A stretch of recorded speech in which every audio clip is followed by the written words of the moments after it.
Pero Jesús también nos dice hoy que la palabra de Dios es, recordemos, inmutable. La palabra de Dios es inapelable y es eterna. Por eso la doctrina que nosotros tenemos no es inventada ahora, ni traída por ningún autor reciente. Siempre nos basamos en esa palabra de Dios, fuente guía del Antiguo Testamento, que el Antiguo Testamento, recordemos, es elaborado también con las normas, los principios que tenían los pueblos vecinos, lo mejor de los pueblos vecinos a nivel de su comportamiento social, de sus principios éticos y morales, es recogido por el pueblo de Israel y lo codifica en los 10 mandamientos, los cuales no son un invento sin más, sino que ellos, sabemos, que están en la recta conciencia del hombre, en el recto actuar, y que por lo tanto pues a todos nos obligan, y que no podemos dejarlos cada cual a la deriva, porque entonces ¿en qué quedamos? Si para mí matar no es pecado, y para otros sí, entonces ahí vemos el problema, que quién tiene la verdad, y así frente a lo demás, si alguien dice, no, es que decir mentiras no es malo, y todos tenemos conciencia clara de ello. Por eso hablamos de unas verdades que Jesús nos dejó en su palabra y toda la Biblia, que son inmutables, inapelables y eternas. Para ellos, para nosotros, la palabra de Dios. Naturalmente, con los tiempos se reinterpretan, se ajustan, digamos, se les dan nuevas interpretaciones más profundas y de acuerdo a los elementos que se van teniendo, pero nunca se cambian en su esencia, porque son verdades objetivas y valen para todos los tiempos y para todos los hombres, porque lo contrario, los que piensan lo contrario, algún día, tarde que temprano, pero desaparecen de la historia. Tengamos eso muy presente. Es curioso también sobre esto, cuando hablamos de esta palabra de Dios, todo el mundo quiere como darle lecciones a la iglesia de qué es lo que tiene que decir. Yo recuerdo, ahora que nombraron al Papa Francisco, un periodista de la CNN leía ya todo lo que el Papa tenía que hacer, como si lo estuviera recogiendo, haciendo un sondeo del pueblo para saber lo que tiene que hacer. Nosotros lo sabemos con claridad. La palabra de Dios está ya dicha, está clara y precisa. En ese sentido, pues el mundo creo que tiene muy poquito que decirle también a la iglesia y sí, como tal, qué es lo que tiene que hacer. Que hay que tener en cuenta muchas cosas actuales y todo ello. Sí, es verdad. Démonos cuenta, antes, por ejemplo, jamás se hablaba de la ecología. Y hoy hablamos de pecados contra la ecología, que son también pecados contra Dios y todo ello. Entonces, todo esto va evolucionando, va creciendo, pero la esencia y la verdad está siempre y es inmutable.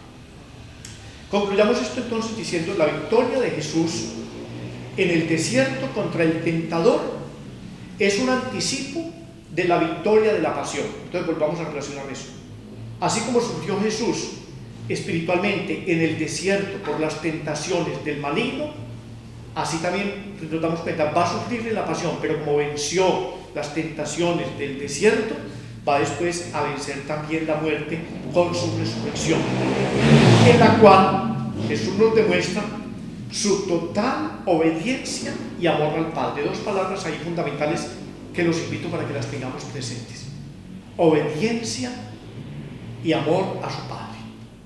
Esa palabra obediencia, que suena hoy tan raro y que tanto choca a tantos, pues tenemos nosotros que considerarla, porque Él vino, lo dice claramente, vine a hacer la voluntad del Padre, a obedecer lo que el Padre le había encomendado, y una entrega total e incondicional de ese amor que Él le tiene, llevándolo a plenitud hasta la cruz. Pasamos ahora al tema: el reino de Dios está cerca, 541. Recordemos que este es el anuncio de Juan el Bautista: conviértanse, el reino de Dios está cerca. Y entonces da cada uno qué es lo que tiene que hacer. En sus predicaciones, los que lo acudían a él, a todos les daba instrucciones sobre qué debían convertirse. Hablamos aquí del reino, y al hablar del reino tenemos que hablar de quién ejerce el reinado, que es un rey. Hoy para nosotros hablar de reyes y de reinos no tiene mucha vigencia. En el tiempo de Jesús sí. Hasta hace poco entre nosotros era muy común y fácil de entender. Aunque hoy también quedan algunos reyes, reinas, y ya pues no propiamente reinados, pero sí quedan reyes y reinas parece ser que esto ya es como una especie en vía de extinción. Nos quedan todavía los reyes de España, los reyes de Bélgica, de Holanda, por allá, otros reinados, no sé, pero muy pocos en general, y donde más son figuras decorativas y representativas de imagen de un país, pero que en verdad ya no tienen el poder ni lo que significaba en ese tiempo. Por eso nos queda un poquito difícil entender para nosotros qué es el reino de Dios. Tenemos que remontarnos al contexto de la época misma de Jesús. Hoy sabemos ya todos los reinados han cambiado de estructuras, la sociopolítica ha evolucionado y hoy hablamos ya más de democracias, formas de gobierno, o también, desafortunadamente, dictaduras, y que existen muy cerca de nosotros también, porque todo se da, lo sabemos nosotros. Entonces tenemos que, sí, las formas cambian, pero ya no se habla estrictamente de reinados. Por lo tanto, la idea del reino en el pueblo de Israel surge a partir del reinado de David. Entonces montamos unos 1000 años antes de Cristo. Es muy importante tener presente eso. Y como necesidad tomada de los reinos vecinos. Hay un texto muy bello en el libro, no me acuerdo, de los reyes, será, o de Samuel, en donde nos habla de la elección del primer rey, y empieza una palabra. Dice, entonces le piden, elíjanos un rey. Como los pueblos vecinos tienen reyes, nosotros también queremos un rey. Y el Señor se enojó por ello, y nos dijo, bueno, si quieren un rey, vamos a ver, les voy a dar un rey. Y efectivamente, entre unas polémicas y dificultades, empieza y tienen el primer rey David, del primer rey que fue Saúl, y no fue el mejor rey, y tuvieron muchas dificultades con ello. Pero era entonces una forma de gobierno propia de la época, y el pueblo de Israel no quería quedarse atrás. Y por lo tanto se instaura, lo común entre todos era hablar de reinados. David entonces es considerado como un modelo de rey, y ahí viene toda la referencia. Y por eso Jesús es llamado, recuérdense, el hijo de David. Y su periodo de reinado, dice que reinó como 40 años, como algo ideal y perfecto. En esa época Israel es un estado muy pequeño, frente a Egipto y a Mesopotamia, a Siria y todos esos otros imperios inmensos. Israel era pequeñísimo. Pero cuando David subió al reinado, tuvo un empuje sociopolítico y militar muy fuerte, que tuvo sometidos a los otros imperios vecinos, y por lo tanto se convirtió en algo modélico, en algo ideal, que lo tienen ya como un punto de referencia, esperando el último rey que va a liberar al hombre. Ellos esperaban un Mesías perfecto, que se debía repetir en la historia del pueblo de Israel, para liberarse de los pueblos que lo invaden y para instaurar un reino universal. Saben ustedes que el pueblo de Israel fue atacado constantemente por los babilonios, después los griegos con Alejandro, luego llegaron los romanos. Siempre tuvieron una situación de sometimiento humillante para ellos. Jesús enfrentó también esa situación, porque en la época de él el pueblo romano era el que estaba mandando allá. Entonces ellos, claro, que están en la esclavitud, quieren la libertad, y por eso invocaban, esperaban ansiosamente que viniera un Mesías para darles la salvación, un rey. Entonces ahí viene toda la cuestión del reinado. Pero también esperaban que ese rey fuera un reinado universal, o sea, el reinado del rey de Israel debería gobernar a todo el universo, que es una dimensión también ya más que terrena. Jesús lo va a tomar como un reinado universal desde el punto de vista escatológico y espiritual. Ellos esperaban un Mesías, un rey como David, para que instaurara un reino similar al de ese rey, que era un rey modélico. Siempre aspiraban y hacían la referencia, y por eso se habla mucho de los salmos reales que se le atribuyen también a David. Jesús inaugura este nuevo reino reuniendo primero a unos hombres en torno a él. Entonces dense cuenta cómo empieza Jesús, el reino de Dios. No llegó con ejércitos, con elefantes, con camellos, caballos, armas, nada. De una forma muy sencilla. Primero haciéndose bautizar, luego teniendo la experiencia de la tentación en el desierto y la oración con su Padre, y luego sí, entonces dice, estoy preparado Porque acuérdense que las tentaciones del desierto vinieron al final. Jesús dice que estuvo 40 días y 40 noches en el desierto en actitud de oración y como de preparación para la misión que Dios le había encomendado. Las tentaciones vienen al final. Misión que le transmite a la iglesia para que continúe esa misión iniciada por él de llevar a los hombres hasta Dios. O sea, se tergiversa completamente lo que estaba esperando el pueblo de Israel con lo que Jesús viene a organizar. Llamar a unos hombres, ¿y a qué hombres llamó? Sabemos, primero unos pobres pescadores, que ¿qué conocerían ellos de letras, de política, de ciencias? Nada, completamente ignorantes. O sea, los planes de Dios siempre son totalmente diferentes a los planes de los hombres. La instauración de este reino queda confirmada y sellada fundamentalmente con los acontecimientos de la pasión, muerte y resurrección, y concluye con el envío del Espíritu Santo por parte de Jesús. O sea, se inicia en este momento cuando llama a sus discípulos, pero va a concluir definitivamente en Pentecostés. Su reino no es al estilo de los reyes del mundo, sino de acuerdo al plan de su Padre que ya le había encomendado, que es fundamentalmente lo que predicamos todos los días: un reino de amor, reino de servicio, lo que nos está hablando tanto el Papa de hoy. Literalmente el poder es para servir. Un reino también de unidad, se dice de paz, de encuentro definitivo, de reconciliación, todo aquello que es nuestra síntesis doctrinal y que nosotros constantemente en nuestras homilías invitamos a las comunidades a vivir. Recordemos la escena de Jesús ante Pilatos, es muy significativa y nos adelantamos muchísimo, pero vale la pena hablar acá porque allí se habló de reinos. Porque el Pilatos le pregunta: entonces, hombre, con que usted es un rey, con cierta sátira y burla, y Jesús tranquilamente le dice: sí, Señor, soy rey. Seguro que lo miró muy profundamente. Pero claro, Pilato no tenía tampoco cómo entender ese reinado de Jesús.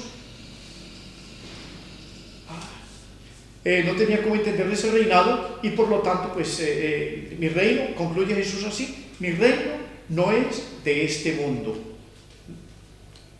Estas palabras no las entendió ni Pilatos ni el pueblo de Israel, y muchos hoy tampoco las entienden así. El reinado de Cristo se inicia, sabemos nosotros, fundamentalmente, o concluye en la cruz. Es todo este proceso, pero que va a concluir en la cruz. Por eso él dice bellamente en Juan 12:32: cuando yo sea levantado en alto, atraeré a todos hacia mí. Concluimos aquí entonces esta primera parte.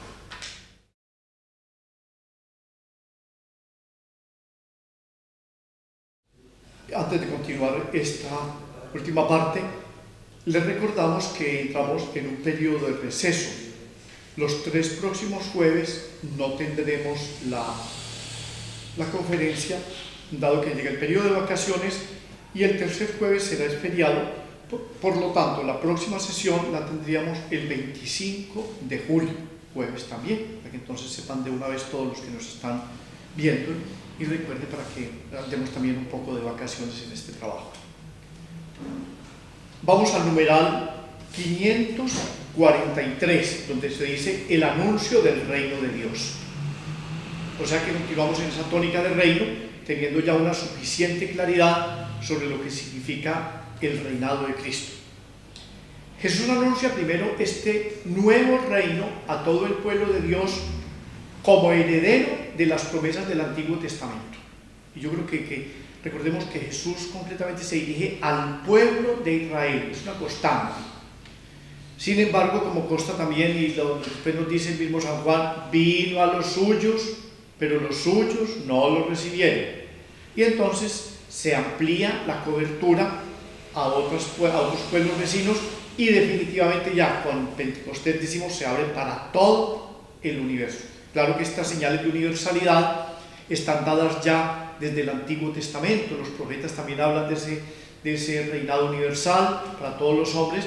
Y recordemos el texto también concreto del libro de Jonás, que nos habla mucho de ese mesianismo y de esa salvación que es para todos los hombres, no para unos solos. Nínive era una ciudad totalmente pagana y allá fue enviado él a anunciar el reino, hablando ya de esa universalidad del reino de Dios. Pero este reino no es excluyente, abarca a todos los hombres de todos los tiempos y de todos los lugares de la tierra. Por eso este reino nos corresponde también hoy a nosotros transmitirlo, llevarlo, ir, y de ahí viene toda esta tarea de la misión evangelizadora que tiene la Iglesia, la dimensión misionera, de la cual, recordemos también, nuestro Papa Francisco nos está hablando con mucho énfasis y mucha exigencia de parte de nosotros, no solo para los sacerdotes o religiosos, religiosas, sino para todo el pueblo de Dios. Ese anuncio del reino de Dios corresponde a todos y debemos salir desinstalados. Ir por todo el mundo, es el imperativo que da Jesús en Mateo 28. Y recordemos lo que nos ha dicho el Papa Francisco: caminar y confesar la fe. Dos dimensiones que también ha hecho mucho énfasis él y que nosotros debemos tener también muy presente en este peregrinaje. A este reino solo se puede llegar de una manera, y tengámoslo claro, acogiendo la palabra de Dios. No hay otro camino. Recordemos, no basta ni el Antiguo Testamento, porque en él se quedó el pueblo de Israel, y para ellos, en el último libro del Antiguo Testamento, ahí terminó su historia. Ni los otros escritos del Nuevo Testamento. El Nuevo Testamento no empieza con los Hechos de los Apóstoles, sino que empieza el núcleo, el corazón de todo este anuncio es el Evangelio. Entonces no se puede concebir ni el Antiguo Testamento ni los Hechos de los Apóstoles y las cartas sin el texto concreto de la buena nueva del Evangelio, en donde está todo el anuncio del reino. En el número 554 se nos dice que el reino pertenece a los pobres y a los pequeños, es decir, a los que lo acogen con un corazón humilde.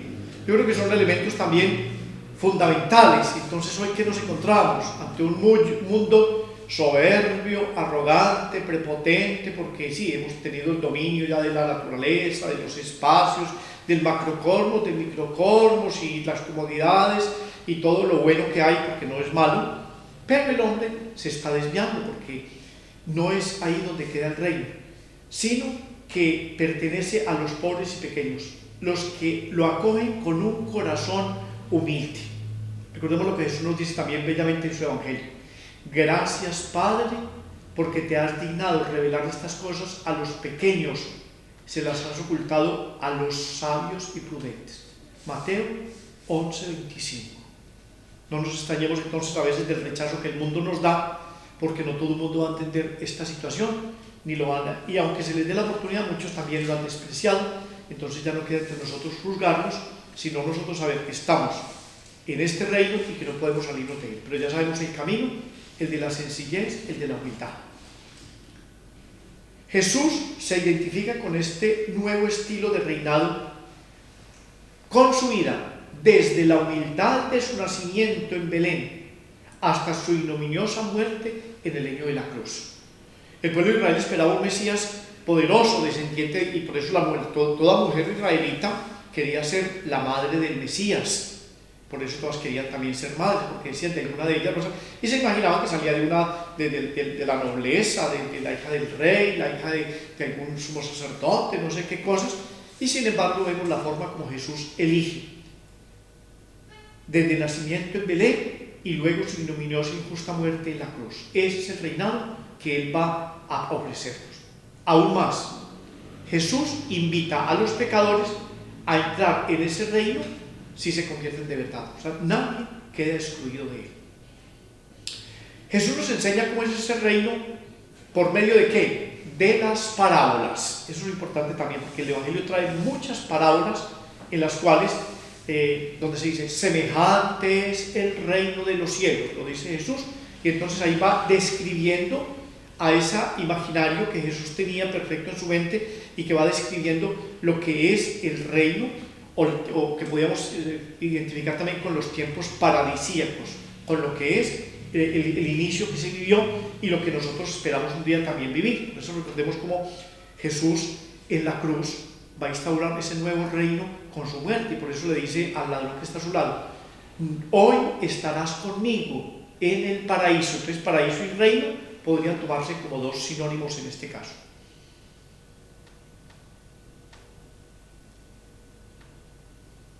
Estas parábolas nos demuestran la misericordia de Dios Padre, son elementos fundamentales. Nos demuestra un Padre misericordioso.